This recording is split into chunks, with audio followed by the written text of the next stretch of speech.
Les vitraux projetaient des éclats de lumière dorée sur le sol froid de l'église. L'air semblait immobile, comme suspendu entre la prière et le doute. Un homme, seul, agenouillé, murmurait sans voix. Ses lèvres bougeaient, mais aucun mot ne franchissait le silence. Il ne savait plus s'il priait Dieu ou seulement l'écho de sa propre solitude. Un narrateur intérieur semblait lui chuchoter. Il y a des présences qui trompent et des silences qui révèlent. Doit-elle? Moody disait qu'il y a plus de chrétiens dans les chaises que dans les cœurs. Assister à l'église n'a jamais suffi pour être disciple, pas plus qu'entrer dans une stable ne fait de toi un animal. Cette phrase résonne comme un éclair dans la conscience de celui qui écoute. Peut-être je suis ici seulement pour être vu, pas pour être transformé. La caméra de l'âme se déplace sur des visages en prière, des mains levées, des cœurs qui chantent. Tout semble vivant, mais à l'intérieur, combien se sentent vides. Le narrateur reprend. Notre génération confond souvent la présence avec la fidélité, la lumière avec la flamme. Penser que la fréquentation est dévotion, c'est oublier que même Judas marchait aux côtés du Maître. La question tombe comme un rappel divin. Si Dieu te demandait de tout abandonner, ta présence subsisterait-elle encore? L'homme rouvre les yeux, regarde autour de lui, et ne voit qu'un sanctuaire d'habitude. Pourtant, entre ces murs, quelque chose l'appelle à aller plus loin. Moody affirmait qu'un vrai croyant ne cherche pas les signes dehors, mais la paix dedans. Il n'attend pas que le ciel tonne pour croire. Il reconnaît que le silence peut être une réponse. Ce soir-là, dans cette prière muette, le silence devint lourd comme un poids sacré. Un doute le traverse. Dieu, es-tu là, ou suis-je seul? Et alors, la pensée du prédicateur américain revient. Dieu ne se cache jamais. Ce sont les cœurs qui ferment les yeux. Le fidèle se laisse tomber sur le banc. Il se dit qu'il a prié 1000 fois, sans rien entendre, ni voix, ni mouvement, ni signe. Mais si le signe était cette faim, cette absence persistante qui le pousse encore à chercher, le narrateur éveille cette réflexion. Dieu parle souvent non par ce qu'il donne, mais par ce qu'il retient. Un rayon traverse la poussière, éclaire juste une Bible ouverte, page tournée vers un verset qu'il ne remarque pas d'abord. Puis ses yeux s'arrêtent sur les mots qui semblent briller plus que les autres. Il ne comprend pas tout de suite, mais quelque chose en lui se calme. Il y a là une promesse silencieuse. Ce que tu ne vois pas encore, tu es déjà en train de le vivre. Moody avait cette phrase qu'il répétait. La foi n'est pas un sentiment, c'est une marche dans la nuit. Lorsqu'on ne sent plus la main de Dieu, c'est souvent qu'on est en train d'apprendre à marcher seul, non pour se détacher, mais pour grandir. Le narrateur s'adresse alors au spectateur. Toi qui m'écoutes, n'as-tu jamais senti cette absence? Cet instant où le ciel semble fermé, où tu penses que Dieu t'a oublié. Peut-être, c'est à ce moment précis qu'il t'enseigne la confiance. Le silence de Dieu peut être un acte d'amour, pas une punition. Car si tout était visible, où serait la foi? Si chaque prière obtenait une réponse immédiate, qui apprendrait la patience? L'homme en prière laisse tomber ses épaules, essuie une larme. Ce n'est pas le désespoir, c'est le commencement d'une compréhension. Peut-être Dieu me parle sans mots. Le narrateur rappelle que doit-elle. Moody voyait la fidélité comme une lumière invisible, qui ne brille pas pour les hommes, mais éclaire depuis l'intérieur. La véritable présence, disait-il, se reconnaît à la transformation, pas à l'émotion. Ces mots résonnent comme une épée douce. Il se relève lentement, regarde le crucifix suspendu au-dessus de l'autel. Rien n'a changé autour de lui, mais il sent que quelque chose bouge au-dedans. Ce changement discret, imperceptible, est peut-être justement la preuve qu'il cherchait. Il comprend alors, Dieu n'a pas besoin de se manifester pour être présent. La voix intérieure continue. La fidélité n'est pas un feu d'artifice, c'est une flamme qui refuse de s'éteindre quand tout sombre. Et celui qui apprend à garder cette flamme dans le noir est plus proche du cœur de Dieu que celui qui cherche sans cesse à voir des miracles. Un léger vent entre par la porte entrebâillée, faisant danser la flamme d'une bougie. Elle vacille, mais ne s'éteint pas. Ce détail banal devient la parabole visuelle du message. Une foi vraie ne se fane pas face au doute, elle tremble, mais demeure. Moody aurait dit, la fidélité, c'est de continuer à prier quand le ciel se tait. L'homme s'assoit, la tête inclinée, les mains ouvertes. Il ne demande plus de signes, il offre son silence. Et dans ce don, il découvre ce qu'il cherchait, la présence. La voix du narrateur s'adoucit. Peut-être cherchais-tu des preuves visibles, des miracles éclatants. Mais Dieu travaille souvent dans le cachet, à la manière des racines qui poussent en profondeur. On ne les voit pas, mais elles soutiennent la vie entière de l'arbre. Ainsi est la foi. Recevoir la présence n'est pas sentir la chaleur d'un feu, c'est accepter sa lumière même quand elle ne réchauffe plus. L'homme ferme la Bible, la serre contre son cœur. Le monde autour reste le même, mais maintenant il sait. Et dans cette certitude silencieuse, le bruit du temps semble s'arrêter un instant. Quelqu'un, peut-être toi, entend ce même appel. Cesse de chercher le signe, sois le signe. Comme le disait Moody, Dieu n'attend pas des témoins de foi passifs, mais des lampes qui brûlent là où la nuit est plus épaisse. Les heures passaient lentement, comme si le temps lui-même observait la transformation silencieuse du cœur. L'homme, désormais assis sur le banc, ne cherchait plus à forcer le divin à parler.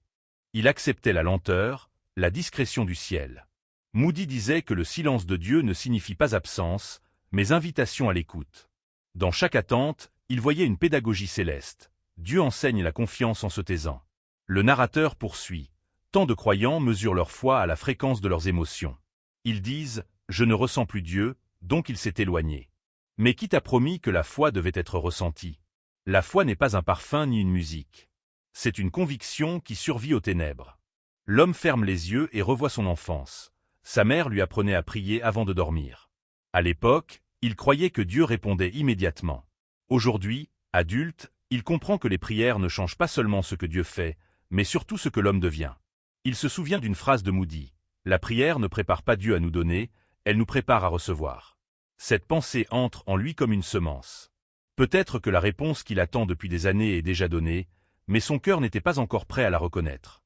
La caméra intérieure l'emmène dans un souvenir. Un soir d'hiver, il marchait seul dans la rue, sous la pluie, priant pour un signe, n'importe lequel. Rien ne s'était produit, sinon une paix étrange, presque fragile. Ce soir, il comprend que cette paix était déjà la présence.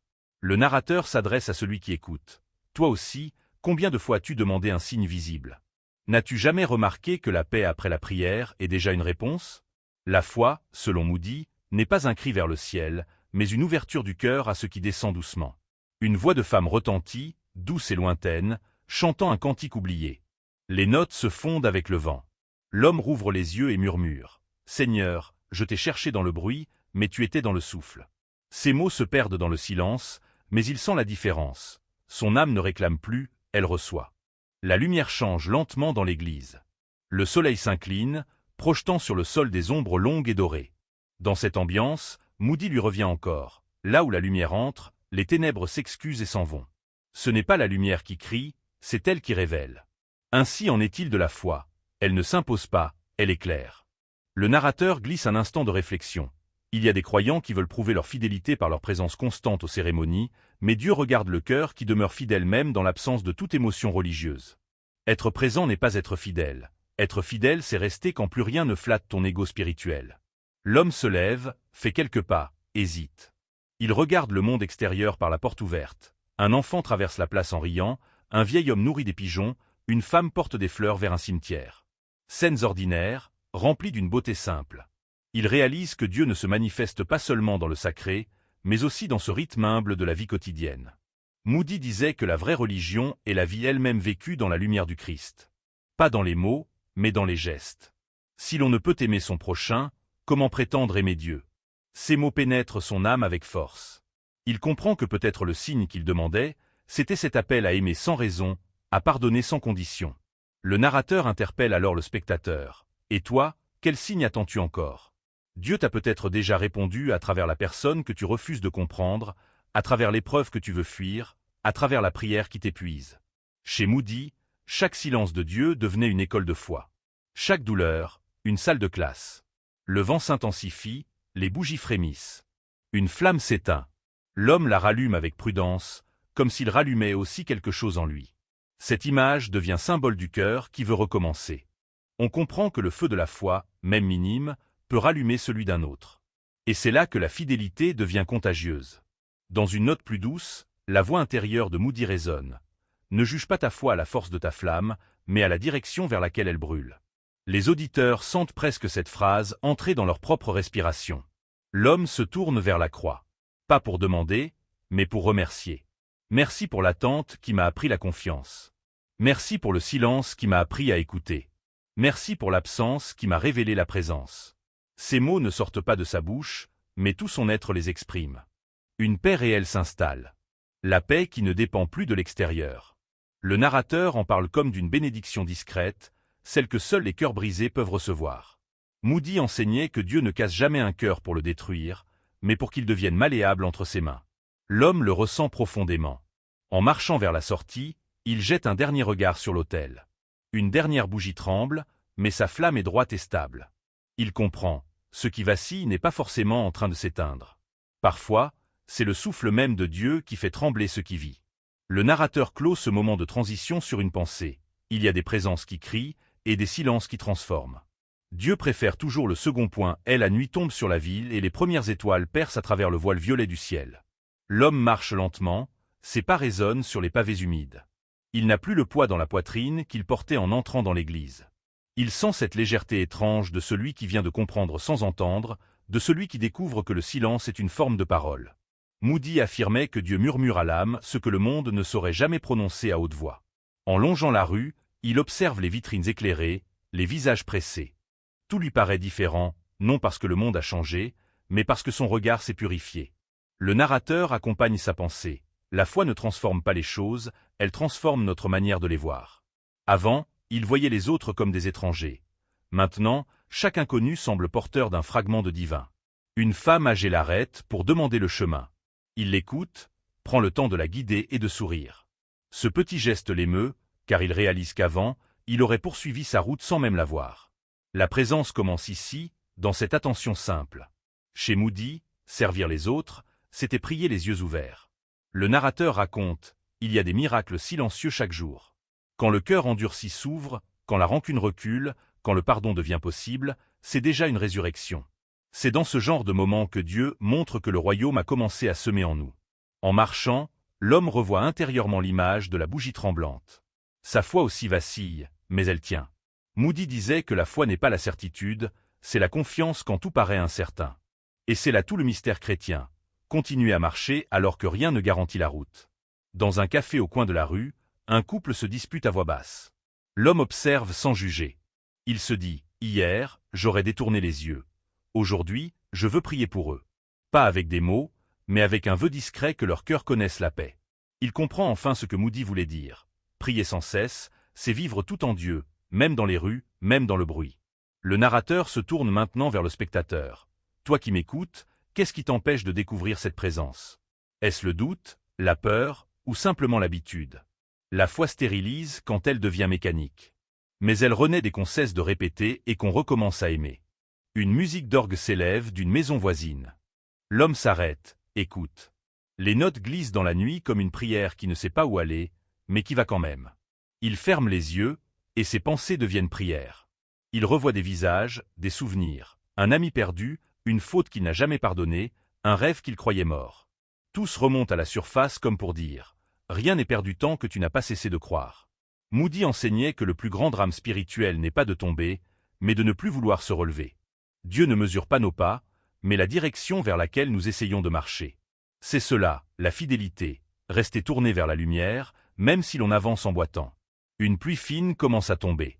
Les passants accélèrent le pas. L'homme reste là, le visage levé vers le ciel.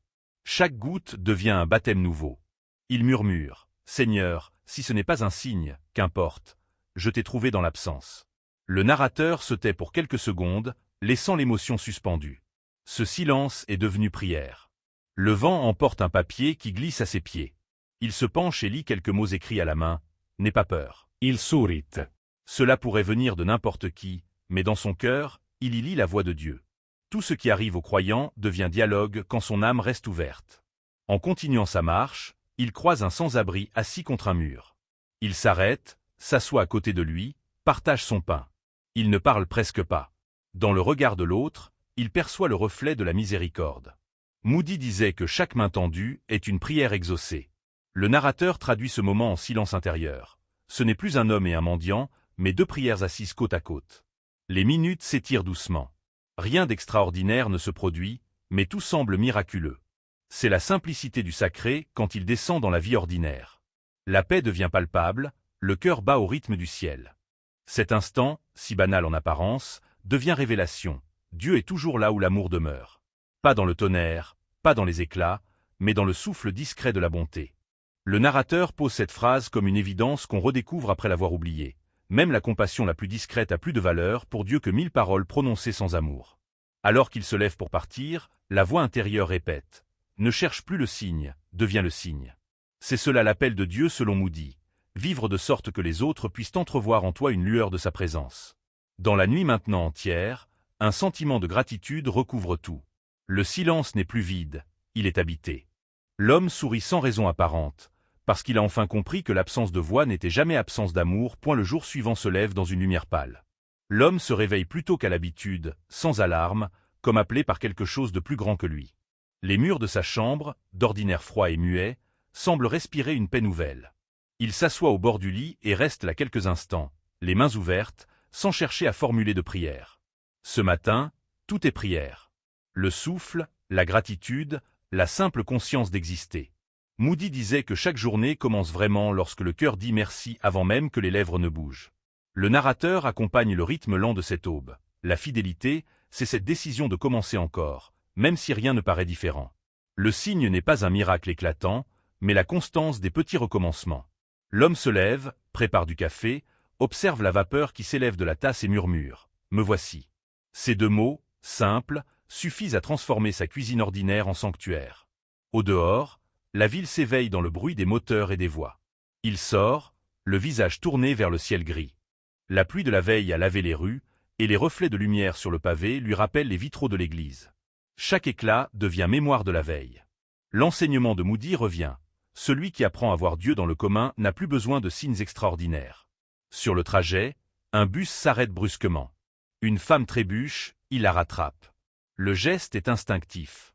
Elle lui sourit, reconnaissante, et repart. Ce moment fugace le touche comme une parole divine. Il comprend que le langage de Dieu se conjugue dans les gestes les plus ordinaires. Le narrateur souligne, la main tendue, l'écoute, la patience sont des alphabets du ciel. Arrivé à son travail, il croise des regards fatigués, des discussions vides. Autrefois, il aurait pris part à ces murmures. Aujourd'hui, il se tait, non par orgueil, mais par paix. Il préfère être la présence tranquille au milieu de l'agitation. Et dans ce silence volontaire, quelque chose de fort se dégage, un respect. Les autres ne savent pas pourquoi, mais sa présence calme. Tel est l'effet de la paix véritable. Elle n'a pas besoin d'argumenter pour exister. Moody enseignait, celui qui a trouvé la paix de Dieu devient miroir, et même sans parole, il éclaire les autres.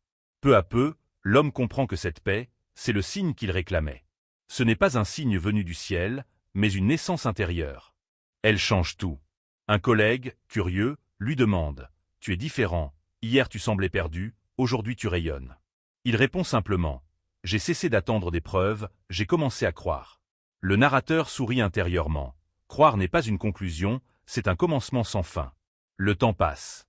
Midi arrive, le soleil se montre timidement. Assis seul à la cantine, il médite une phrase qu'il se répète souvent désormais. Dieu n'a pas cessé de parler, c'est l'homme qui a cessé d'écouter. Cette pensée devient sa nourriture spirituelle. Il ferme les yeux, respire lentement, et perçoit que la gratitude transforme le moindre repas en prière silencieuse. En sortant, il s'arrête devant un arbre. Ses racines jaillissent de la terre, tordues mais solides. Il se souvient alors de ce que Moody prêchait souvent. La foi est comme la racine, cachée, invisible, mais essentielle. Ce qui compte n'est pas ce qui brille, mais ce qui tient debout dans l'ombre. L'homme pose la main sur le tronc, ressent la rugosité de l'écorce, et perçoit avec une clarté nouvelle. Sa foi a poussé en secret pendant tout ce temps. Le narrateur s'adresse doucement à celui qui écoute. Peut-être que ta foi aussi pousse dans le silence. Tu crois être immobile parce que tu ne vois rien, mais Dieu travaille sous la surface, là où tes yeux n'atteignent pas. Le jardin de ton âme est peut-être en train de fleurir sans que tu t'en aperçoives. De retour chez lui, il ouvre de nouveau sa Bible. Les pages, cette fois, ne lui semblent plus lointaines. Il lit lentement, sans chercher à tout comprendre. Les mots respirent, s'ouvrent, deviennent vivants. C'est là que Moody avait raison. La foi n'a pas besoin de tout savoir, elle a seulement besoin de faire confiance à celui qui sait. La soirée s'installe. Il allume une bougie et la pose près de la fenêtre. La flamme danse doucement. Il la regarde longtemps, comme pour y lire un message. Cette fois, il n'attend plus que Dieu parle. Il écoute ce que le silence lui révèle. La paix, la gratitude, la présence. Quelques minutes passent avant qu'il ne se couche. Il sent une sérénité profonde descendre en lui, comme une couverture invisible. Il murmure « Seigneur, ne m'envoie plus de signes, apprends-moi à te reconnaître partout ». Cette prière est son dernier souffle avant le sommeil. Le narrateur conclut ce moment d'intimité. Celui qui cesse de mendier des miracles finit par devenir miracle pour les autres. Dieu ne se montre pas pour impressionner, mais pour transformer. Et parfois, la plus grande transformation se produit quand plus rien ne bouge. La nuit tombe complètement. Dans le silence total, La lampe du chevet éclaire faiblement la pièce. Le monde semble endormi, mais le cœur de l'homme veille encore. Dans cette veille, il comprend que la foi mature ne dépend ni de la vision, ni de l'émotion, mais de la fidélité continue. Comme l'avait dit Moody, Dieu mesure la foi non à la hauteur du cri, mais à la profondeur du silence confiant. Et ce silence-là, maintenant, rempli tout point le matin suivant, s'annonce calme et clair. L'homme se réveille au son des oiseaux sur le rebord de la fenêtre. La lumière entre doucement, comme une bénédiction non dite. Il se lève, respire profondément, et le simple fait d'être là lui paraît sacré. Chaque geste est empreint d'un sens nouveau. Le narrateur souffle dans ce silence. Quand le cœur apprend la gratitude, tout devient prière. Il sort marcher, les mains dans les poches, sans direction précise. Ses pas le mènent naturellement vers le fleuve au bout de la ville. L'eau coule paisiblement, reflétant le ciel. Il s'assoit sur le pont et reste là longtemps, regardant le courant. L'écho de Moody résonne. La foi ne demande pas à l'eau d'arrêter de couler, elle apprend à voir Dieu dans chaque vague. Ces mots résonnent profondément. Les doutes n'ont pas disparu, mais ils ne règnent plus. Ils sont devenus partie du voyage. Une brise fraîche traverse son visage. Il ferme les yeux et sourit. Ce sourire n'a ni raison ni cause, il est simplement né du contentement intérieur. Le narrateur murmure. C'est ici que commence la vraie liberté, quand croire ne dépend plus des circonstances. Il se souvient des nuits d'angoisse, des prières sans réponse, des colères muettes. Tout cela lui paraît lointain, mais il ne le rejette pas. Il sait désormais que ces heures étaient nécessaires pour apprendre la profondeur. Moody disait « Dieu sculpte les âmes comme on taille le marbre, à coups de silence et de temps. » Il comprend que sa vie n'a jamais été abandonnée, seulement façonnée. Plus loin, un enfant joue avec un cerf-volant. Le fil se tend, le vent le pousse plus haut. Il observe la scène et y voit une parabole du divin. La foi, pense-t-il, est comme ce fil, invisible, mais essentiel, reliant le ciel et la terre. Sans elle, le cœur dérive, mais avec elle, il s'élève, même dans le vent contraire. Le narrateur poursuit. C'est dans ces images simples que Dieu enseigne ses plus grandes leçons. Le silence est un livre ouvert, encore faut-il apprendre à le lire. Et celui qui apprend à lire le silence ne se perdra jamais dans le bruit du monde. Le soleil monte plus haut. La lumière éblouit l'eau et illumine les visages des passants. L'homme sent naître en lui une mélodie spontanée, sans mots précis. C'est comme un chant intérieur. Moody racontait qu'un cœur rempli de foi finit toujours par chanter, même sans voix. Car le chant de l'âme, c'est le sourire de Dieu en nous. Soudain, il pense à tous ceux qui demandent encore des signes. À ceux qui passent leur vie à chercher des preuves visibles de l'invisible. Il voudrait leur dire, ne courez plus, arrêtez-vous. Dieu est peut-être déjà là, patient, attendant que vous vous taisiez. Le narrateur ajoute, rien n'empêche davantage le miracle que la peur du silence. Il ferme les yeux encore une fois. Cette fois-ci, il écoute le vent, les pas, les murmures, le fleuve, tout ce qui semble ordinaire. Dans ce mélange sonore, une harmonie se dessine. Une présence. Elle ne dit rien, mais emplit tout. Ce moment devient éternité. Moody avait raison, la foi mûre n'a pas besoin de spectacle, elle se suffit du réel. Celui qui marche avec Dieu n'a pas besoin que le chemin soit éclairé. Il lui suffit de savoir que Dieu est là, dans l'obscurité comme dans la lumière. Ces paroles se gravent lentement dans son esprit. Plus tard dans la journée, il rentre chez lui. Il trouve sur la table un message d'un ami qu'il croyait perdu. « Pardonne-moi ». Son cœur se serre, mais pas de douleur. C'est un serment doux, celui de la réconciliation. Il sourit en lisant ces mots. Il prend son téléphone, répond simplement « Tu es pardonné ». Et en ces 3 mots, il sent comme une libération. Le pardon devient le plus beau signe tangible de la présence de Dieu. Le narrateur imagine la voix de Moody lui soufflant. L'amour qui pardonne est la preuve la plus pure de la foi. Pas la foi des paroles, mais celle des actes. Car c'est seulement en aimant que l'on comprend le cœur de Dieu. La soirée revient. Il allume à nouveau sa bougie, observe la flamme stable. La lumière danse doucement sur ses mains. Son âme est calme, aussi calme que le souffle d'un enfant endormi. Il se rend compte qu'il n'a plus rien à demander. Ce n'est plus une relation d'attente, mais de partage silencieux. Le narrateur s'adresse encore une fois à celui qui écoute. Ce que tu cherches n'est pas au dehors, c'est déjà en toi. Le signe de Dieu n'est pas dans le feu ou le tonnerre, mais dans la manière dont ton cœur apprend à aimer malgré tout. La lampe projette son ombre sur le mur. L'homme trouve dans cette ombre la trace de la lumière. Et il se dit, même l'ombre n'existe que parce qu'il y a lumière. Il comprend alors que même ces ténèbres d'hier témoignaient de la présence divine. Rien n'était perte. Tout était parcours. Avant de se coucher, il écrit dans un carnet. Aujourd'hui, j'ai compris que croire, c'est marcher en paix avec ce que je ne comprends pas encore. Dieu ne m'a pas envoyé un signe, il a fait de ma vie un message. Il referme le carnet, souffle la bougie, et reste dans le noir. Dans ce noir paisible, il sent une chaleur grandir dans sa poitrine. C'est la lumière invisible de la foi qui ne s'éteint plus. Et si doit-elle? Moody était là, peut-être lui dirait-il. Tu vois, la fidélité, ce n'est pas de ne jamais douter, c'est de continuer à aimer au milieu du doute. Le silence reprend sa place. Mais maintenant, ce silence n'est plus vide. Il est devenu voix. Il est devenu signe. Et celui qui écoute comprend enfin que Dieu parle toujours, mais seulement à ceux qui savent se taire.